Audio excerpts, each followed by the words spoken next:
네, 안녕하세요. 네, 연세본사랑병원 병원장 권세광입니다. 네, 무릎 수술 전 꼭 확인해야 될 13가지 오해에 대해서 제가 오늘 여러분께 말씀을 드리겠습니다. 자, 여러분, 관절이 뭘까요? 두 개 이상의 뼈가 만나는 구조물을 관절이라 그럽니다. 오늘 저는 무릎에 대해서 말씀을 드릴 건데, 두 뼈가 만날 때 이 뼈가 오랫도록 쓰려면 어떤 구조가 있어야 될까요? 뼈를 서로 감싸기 위한 이런 마모를 견딜 수 있는 장판 같은 구조물이 있어야겠죠. 그런 구조물이 연골입니다. 안정성을 위해서는 양쪽에 이렇게 뭔가 잡아줘야겠죠. 이게 인대예요. 뼈와 뼈를 잡아주는 구조물이 인대고요. 그것만으로는 좀 부족하겠죠. 가운데 뭔가 방석 같은 게 있으면은 조금 더 오래 쓸 수 있겠죠. 이 방석이 우리 도관이라고 하는 이제 연골판입니다. 그리고 또 주변을 잡아주려면 근육이 이렇게 잡아주면 더 오래 갈 수 있겠죠. 그리고 무릎은 특이하게 가운데 십자인대라 그래서 움직임을 제한하는 특별한 구조물이 있습니다. 나중에 한 번 더 설명드리겠습니다.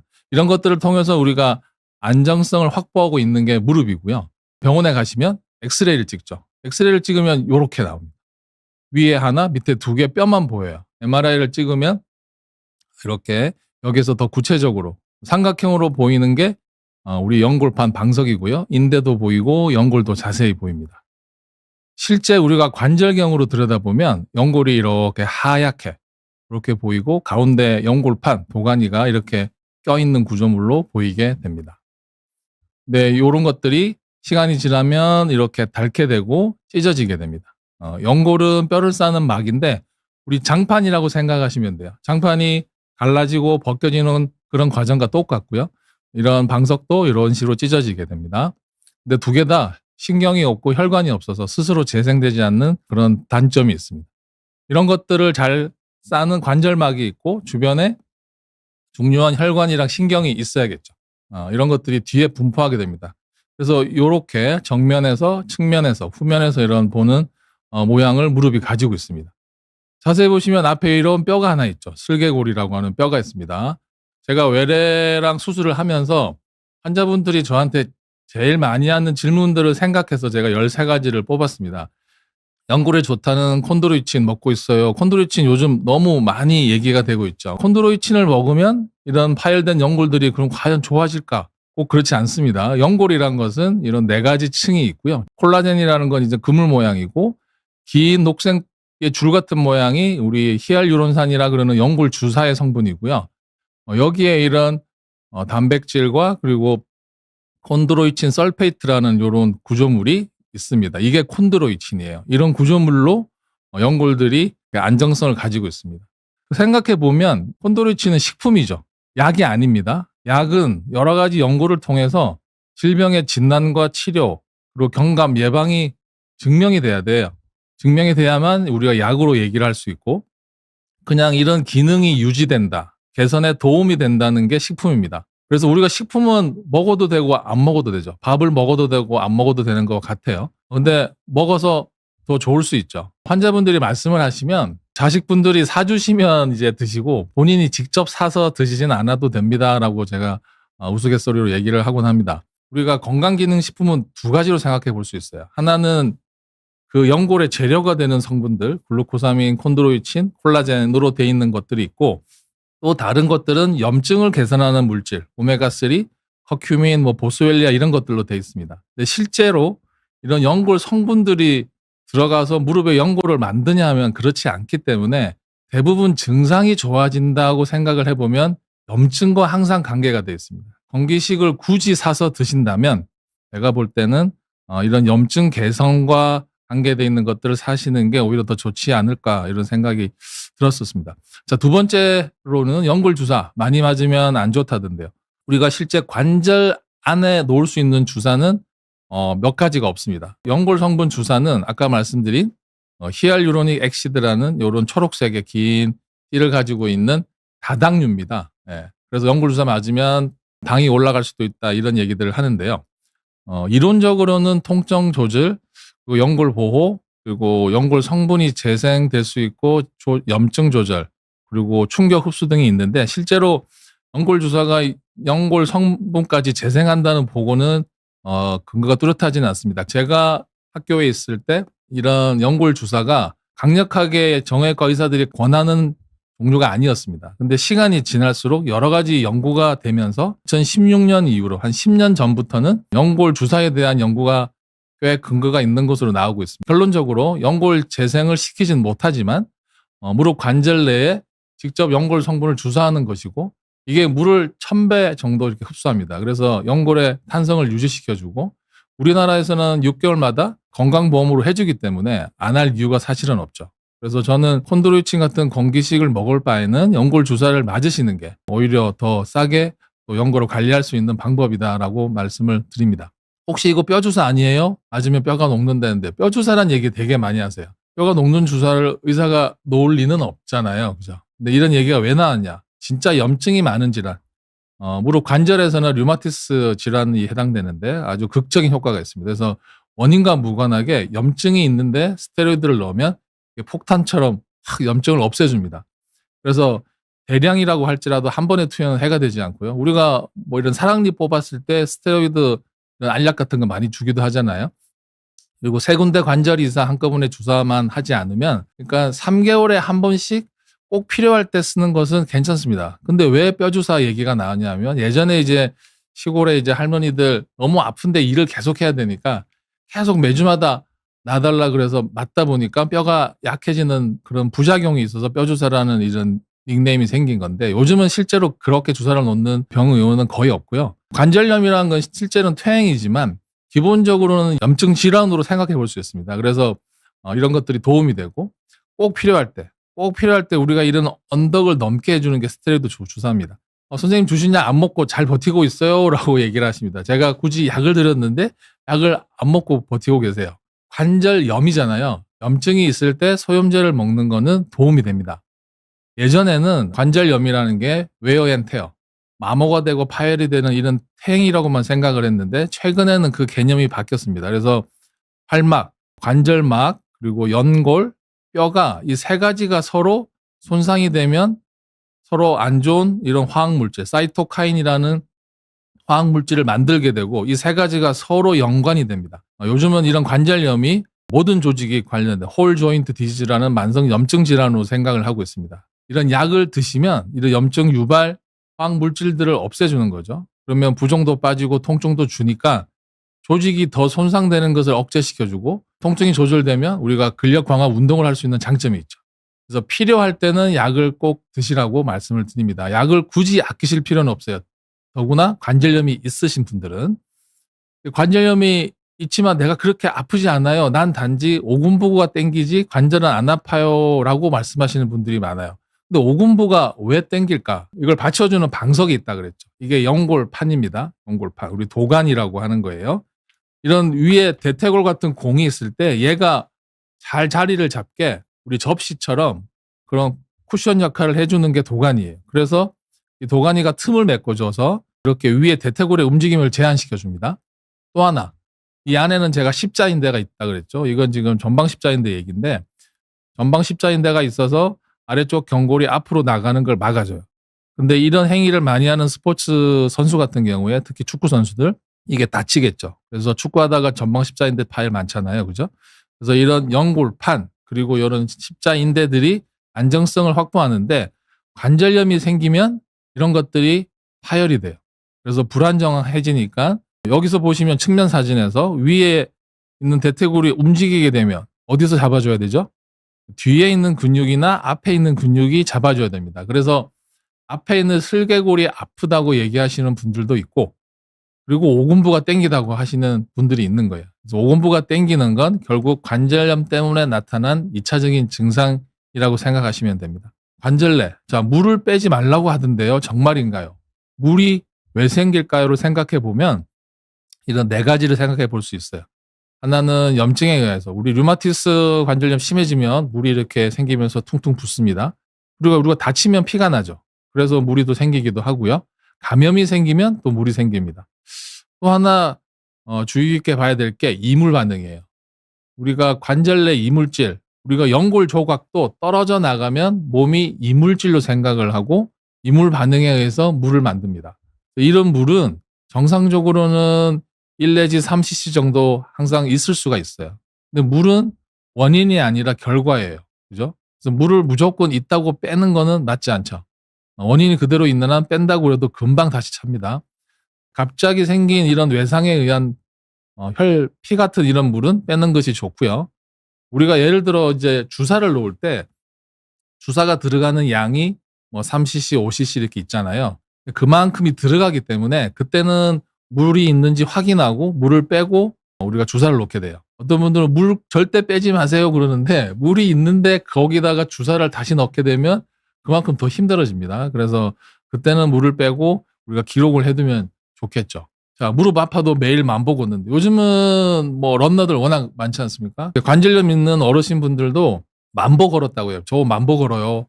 이걸 자랑스럽게 얘기하시는데 그렇게 걷는데도 근력은 왜 그대로일까 생각을 해볼 수 있는데 걷는 메커니즘을 보시면 우리가 걸을 때 오른발을 기준으로 생각을 해볼게요. 이렇게 디뎌서 뒤꿈치부터 디뎌서 이렇게 해서 발가락 쪽을 밀어서 가죠. 그 다음에는 잠시 떴다가 다시 내려가죠. 그죠? 그래서 지면에 닿아 있는 부분을 스탠스라고 그러고 위로 붕 떠서 흔들리는 부분을 스윙 페이지라고 그럽니다. 근데 이 보행이란 게 육상 동물 그리고 걷는 동물들이 걷기 위해서는 근육의 움직이 근력의 어떤 기능을 가장 최소한으로 하게 돼 있어요. 실제 근육이 이렇게 근력이 많이 있지 않아도 걸을 수 있게 만들어져 있다는 거예요. 지면과 접촉을 하면 지면이 몸을 반대로 밀어주죠. 그럼 반작용이 있고 몸이 다시 관성으로 앞으로 계속 나가려고 합니다. 이게 보행의 메커니즘이에요. 실제로 이렇게 걸을 때 허벅지 근육이 제일 중요한데 쿼드리셉스, 대퇴사두근, 햄스트링이 있죠. 근데 이 두 가지가 쓰이는 정도가 20% 내지 30% 정도밖에 되지 않아요. 그래서 평지 보행에 무릎의 신전 근력의 요도가 매우 낮습니다. 그래서 평지 보행만으로 대퇴사두근의 근력을 증가시킬 수는 없어요. 우리가 10,000보, 20,000보를 걷는다고 허벅지 근육이 커지냐? 그렇지 않아요. 오히려 1시간 이상 이렇게 관절염이 있는 분들이 걸으시면 부하가 커질 수가 있어서 같은 총량이라도 나눠 걸으시는 게 좋아요. 보통 10,000보 걷는데 1시간 정도 걸리시거든요. 그래서 저는 1시간 정도 걷지 말라고 합니다. 그리고 45분 7,000보 정도, 이 정도가 적당하시고 실제로 근력을 위해서는 저항성 근력 운동, 우리 스쿼트, 너무 심하지 않은 스쿼트, 벽에 기대서 하시든지 그리고 다리 들고 버티는 이런 운동이 가장 도움이 됩니다. 엑스레이에서 관절염 말기면 걷지도 못하는 거 아닌가요? 엑스레이와 증상의 관계를 한번 보실 필요가 있어요. 왼쪽에 있는 같은 A분은 51세 여자분인데 요 간격이 좀 이렇게 남아있죠. B 같은 분, 68세 여자분 이렇게 뼈가 닿아 있습니다. 뼈가 닿아 있다는 건 여기에 아까 설명드렸던 도가니, 연골판이 이제 다 닳아서 없다는 거죠. 누가 아플까요? 그럼 당연히 B인분이 아프겠죠. 근데 A분이 아픈 분이 있을 수 있어요. 무슨 말이냐? 관절염의 증상은 엑스레이와 반드시 일치하지 않습니다. 엑스레이가 이렇게 심하지만 관절염 증상이 없으신 분들이 있어서 지금도 잘 지내시는 분들 많아요. 이런 분들이 아프게 되면 우리가 MRI를 찍고 내시경을 보게 되죠. 실제로 이런 염증 질환들 이렇게 빨갛게 부어오르고 금방이라도 피가 날 것 같죠. 이런 염증의 헐막들을 가지신 분들이 있어요. 자, 인공관절 버티고 버티다가 나중에 하라고 하던데요 라고 얘기를 많이 하죠. 근데 실제로 버티다가 너무 늦추면 위험하다는 논문이 있습니다. 우리가 80세 이상을 고령 환자라고 이제 정의를 하고 이렇게 조사를 해봤더니 고령 환자일수록 수술 합병증이 젊은 환자보다 많고요. 21%, 내과적 합병증도 17%까지 오르고요. 90일 이내, 3개월 내 사망률도 고령 환자가 많습니다. 이건 프리오퍼러티브 스티프니스, 그러니까 수술 전에 강직, 생성 관절염을 오래 방치하면 이제 관절이 움직이는 범위가 줄어듭니다. 다 펴지지 않고 다 굽어지지 않아요. 그런 구축이 생기면서 강직이 생기게 되면 이게 수술 후에 만족도 저하의 가장 강한 예측 인자 중에 하나입니다. 이건 논문이 나와 있고요. 그리고 또 하나는 재밌는 게 대학병원에 이제 수술하러 갔는데 수술 바로 안 해주죠. 그러면 대기 시간이 길어지잖아요. 그죠? 어떤 대학병원은 이제 6개월, 1년, 2년 이렇게 길기도 합니다. 그럴 경우에 대기 시간이 길어질수록 수술 전 상태가 나빠져서 회복 목표치가 낮아질 수 있다는 논문이 있습니다. 기능이 좋을 때 할수록 결과가 좋다는 얘기죠. 우리나라 평균 기대 수명이 지금은 88세, 거의 이제 90까지 육박했습니다. 그래서 여기까지 오랫동안 잘 살고 있기 때문에 우리가 이런 인공관절 수술은 실제로 수술 시간은 1시간 정도예요. 이게 인공관절이에요. 제가 설명을 어떻게 드렸냐면 외래에서 많이 다르면 우리 이빨 다치면은 치아가 다치면 이렇게 금간 씌우죠. 그죠? 네, 금간 씌우듯이 망가져 있으면 여기를 정리를 하고 이렇게 합금을 씌웁니다. 그래서 위에 대퇴골에 그리고 요런 경골에 합금을 서로 씌워서 서로 부딪혀도 안 아프게 다리는 똑바로지게 만드는 이게 인공관절이에요. 인공관절이 무릎을 뭔가 바꾸는 그런 게 아니고요. 망가져 손상되어 있는 부분을 씌워서 서로 부딪혀도 안 아프게 하는 게 인공관절이에요. 수술 시간이 보통 뭐 40분에서 1시간 정도 걸리거든요. 이런 짧은 시간을 가지고 우리가 2주 정도 입원해서 2달 정도 재활하면 그다음부터 통증 없이 지낼 수 있는 거예요. 그렇게 잘 지내시는 게 좋지 않을까 생각을 합니다. 그래서 버티다가 수술한다는 얘기는 사실은 좀 옛날 말입니다. 인공관절 수명도 굉장히 늘고 있어요. 인공관절 수명이 10년, 15년밖에 안 된다고 하던데요. 25년 생존율까지 좀 나와 있습니다. 25년 생존율이 80% 이상이에요. 2019년에 나온 논문인데 이때에도 벌써 25년 생존율이 82.3%까지 나와 있어요. 그때까지 나와 있는 모든 논문을 조사를 해서 거기에 4,363편 중에 30편의 가장 좋은 논문들을 가지고 분석을 해봤더니 80% 이상에서 25년 생존율을 보이고 있는 거예요. 여기 2025년께 벌써 나왔더라고요. 제가 보니까 24년까지의 누적 재수술률이 8%입니다. 생존율은 80% 이상. 그래서 인공관절은 식품처럼 뭐 10년이 지난다고 인공관절이 확 다 망가지고 이런 유통기한이 있는 게 아닙니다. 모든 회사들이 최신 제품이 만들어지면 이전 모델들은 단종이 되고 그 모델들만 사용하게 돼요. 그래서 대부분이 20년, 25년 이상 생존율이 높고 내가 어떤 활동을 하느냐에 따라서 좀 다릅니다. 그래서 무릎을 과도하게 굽히는 이런 농사를 지을 때나 이럴 때 과도하게 굴곡하는 일만 많이 하지 않으시면 그렇게 빨리 닳지 않고 오래 쓸 수가 있습니다. 수술하고 나서 무릎을 꺾는 게 엄청 아프다던데요? 라는 질문이 제일 많아요. 여기에 대해서 말씀을 좀 드려볼게요. 논문을 보면 수술 직후에 부종과 통증으로 원래 굽히기가 힘듭니다. 우리가 수술을 하고 나면 이렇게 10cm, 12cm 정도를 절개해서 수술을 하니까 위에 허벅지 쪽이나 아래 장단지 부분이 다 부어 있어요. 부어 있는 상태에서 이렇게 우리가 꺾게 되면 그게 꺾일까요? 안 꺾이겠죠. 이 붓기가 좀 빠지고 어느 정도 회복이 되는 정도가 97%에서 수술 후 6주 정도 되어야 부종이 좀 빠지면서 최종 운동 범위에 올 수 있다고 합니다. 6주나 8주, 2달 걸린다는 거죠. 1달 반이나 2달. 저희 같은 전문 병원에 입원하시게 되면 보통 2주 정도 계시거든요. 2주도 이 붓기가 빠지는 데는 충분하지 않아요. 환자분들 같은 경우는 입원하고 계실 때 이걸 다 하고 집에 가고 싶잖아요. 그죠? 욕심을 내시는 거예요. 그래서 2주 동안 절대 수술 전에 각도만큼 나오는 경우가 많지 않습니다. 그 욕심을 버리시면 돼요. 2주 안에 다 꺾으려고 하니까 힘든 거예요. 한 가지 중요한 건 우리가 꺾는 것만 걱정하시잖아요. 사실은 신전되는 정도. 수술 전에도 다 펴지지 않는 분들이 있거든요. 그런 분들은 수술 후에도 다 안 펴지는 경우가 있습니다. 그래서 이 신전되는 정도도 중요합니다. 그래서 신전을 하기 위해서 조금 다리를 눌려서 피려고 하는 노력도 같이 해주셔야 돼요. 뭐 6도 정도에서 1년 후에 1도 정도로 개선된다고 나와 있는 논문들도 있죠.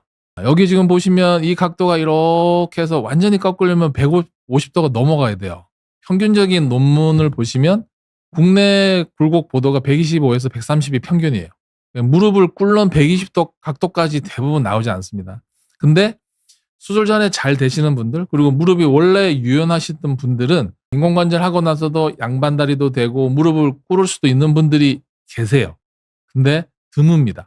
꺾을수록 어떻게 되냐면 이 인공관절의 서바이벌, 살아남는 비율이 줄어들 수 있어요. 그러나 인공관절이란 건 위아래 합금이 있고 가운데 강화 플라스틱이 있거든요. 플라스틱이 그만큼 다를 수가 있습니다. 그래서 150도 이상 굽혀서 뭔가 하는 행위는 인공관절의 수명을 줄일 수 있다는 거에 주의하셔야 됩니다. 인공관절 로봇으로 수술하면 시간도 빠르고 결과도 좋다던데요. 요즘 로봇이 거의 대세잖아요. 저희 병원도 로봇이 있습니다. 저희가 가지고 있는 큐비드라는 로봇은 이 로봇이 전부 다 합니다. 우리가 미리 계획을 세워서 자료를 놓고 하면 이 로봇이 혼자서 이 뼈를 깎고 이렇게 진행을 하거든요. 근데 의사가 이제 옆에서 보죠. 그거대로 깎이고 있는지 개입을 할 때 개입을 하고 멈출 때 멈추고 하는 과정을 거칩니다. 이런 것들이 로봇이에요. 그렇지만 이 로봇은 잘 생각해 보셔야 될 부분이 있습니다. 2025년도에 논문이 나온 게 있습니다. 아무래도 로봇이 하기 때문에 또 로봇이 할 경우에 아웃라이어, 이런 이제 부정확한 비율이 낮아져요. 정렬의 정확도는 사람이 하는 것보다 로봇이 하는 게 조금 더 좋을 수 있다는 경향이 있습니다. 무조건 좋다는 건 아니고요. 일반적으로는 수술 시간이 로봇이 좀 더 길어져요. 왜냐하면 로봇을 장착을 하게 되면 위아래에 단자를 꽂고 로봇이 인식할 수 있는, 그리고 우리가 CT를 찍었을 경우에는 그것과 이게 증명하는 시간이 필요합니다. 등록 시간이 필요해서 그런 시간 때문에 수술이 좀 더 길어지고요. 임상 결과치를 보면 기능 회복, 통증, 활동 지표에서 거의 차이가 없다는 보고가 많아요. 그리고 합병증이나 생존율에서도 큰 차이가 없다. 근데 왜 로봇이 그렇게 각광을 받고 있냐? 다빈치라 그래서 우리 외과 영역이나 비뇨기과 수술에서 이런 로봇들이 굉장히 많이 대학병원에 활성화돼 있죠. 그건 열지 않고 작게 들어가서 로봇을 통해서 수술을 하게 되죠. 근데 정형외과 로봇은, 인공관절 로봇은 다 열어서 똑같이 수술합니다. 다 연 다음에 로봇이 하느냐, 의사가 하느냐. 숙달된 의사가 하는 경우에는 결과가 아직 비슷하다는 거죠. 그래서 객관적으로 로봇의 결과나 재활이 빠르다는 구체적인 증거는 없습니다.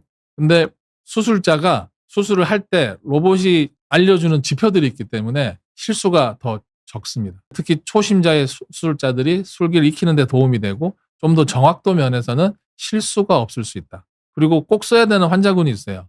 우리 대퇴골에 예전에 부러져서 수술을 해서 여러 가지 기구가 삽입되어 있는 경우에는 기본 술식으로 할 수 없거든요.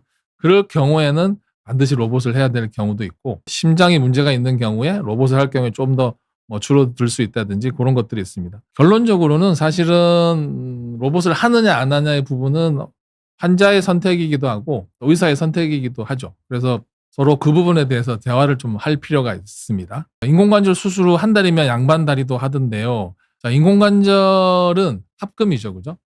일종의 이물질이에요. 이물질이, 그것도 이렇게 큰 합금이 몸에 들어가 있는 거예요. 그죠? 적응하는데 시간이 걸리겠죠. 우리 몸에 있어도 되는 물질이긴 합니다. 근데 그러려면 시간이 필요합니다. 그래서 그 기간이 2, 3개월이 필요합니다. 부종으로 보시면 수술 후에 2주까지는 무릎 주변이 붓게 돼요. 그래서 굽히는 게 좀 힘들다 그랬죠. 그리고 3개월에도 유의미한 부종이 존재한다고 합니다. 부종이 있으면 대퇴사두근의 근력이 좀 떨어지게 되고 보행이라든지 이런 것도 좀 힘들 수가 있죠. 1개월 만에 완전하게 붓기가 빠지면서 막 꺾을 수도 있고 많이 걸을 수도 있고 한 건 행운이시기는 해요. 그리고 굴곡 회복 시점. 굴곡은 수술 후에 점진적으로 좋아지죠. 붓기가 빠지면서 통증이 호전되면서 점점 좀 좋아집니다. 최대 개선은 3개월까지로 논문에서 보고 있고요. 1개월 이내에 되시는 분들도 있지만 흔하지 않습니다. 임상 결과로 보자면 3개월 정도가 지나면 어느 정도 다 적응이 되기 때문에 평지 보행은 좀 좋아집니다. 근데 우리가 계단을 쓰거나 그리고 앉았다가 일어날 때는 훨씬 많은 힘이 필요합니다. 그러려면 근력이 더 생겨야 되죠. 근력이 더 생기려면 6개월까지도 좀 기다려 봐야 되고요. 그래서 보통은 우리가 2개월 내지 3개월은 돼야 이 합금이 몸에 적응을 해서 좀 좋아진다. 그래서 그 시간을 좀 충분히 인내하면서 좀 기다리실 필요가 있습니다. 합금이 들어가 있으니까 우리가 이물 반응이 생기면 어떻게 되죠? 열도 좀 나고 붓고 그러잖아요. 통증도 있고. 그래서 열이 나요, 무릎에. 염증이 있어서 열이 난다기보다 합금이 들어가 있는 이런 이물 반응 때문에 생기기 때문에 열이 나니까 얼음찜질을 하게 되죠. 그래서 냉찜질을 2개월 내지 3개월을 하게 됩니다.